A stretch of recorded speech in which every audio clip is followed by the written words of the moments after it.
মাছ আমি এখানে কয়েক পিস শিং মাছকে ভালো করে কেটে ধুয়ে রেখেছি।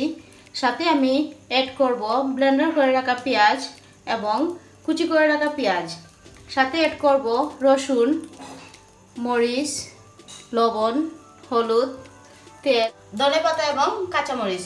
অল্প পরিমাণ তেল দিয়ে দিব। সাথে আমি অ্যাড করব কুচি করে রাখা পেঁয়াজ, 1 চা চামচ লবণ। পেঁয়াজগুলি একটু ভেজে ব্রাউন করে নিব।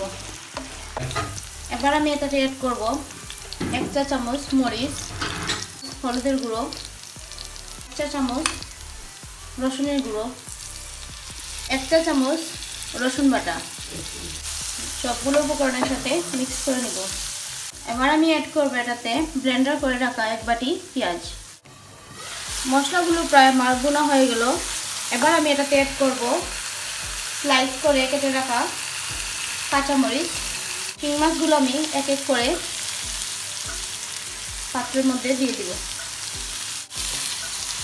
ভালো করে মশলার সাথে শিং মাছগুলো মাখিয়ে নেব। পরিমাণ পানি দিয়ে মাছটা সিদ্ধ হওয়ার জন্য রেখে দেব। এবার আমি ঢাকনা দিয়ে রেখে রাখবো। মাছগুলো আমার ভুনা হয়ে গেল। এবার আমি এটাতে কুচি করে রাখা ধনেপাতা দিয়ে কিছুক্ষণ রেখে নামিয়ে নিব। নাও কমপ্লিট হয়ে গেল আমার শিং মাছ ভুনা।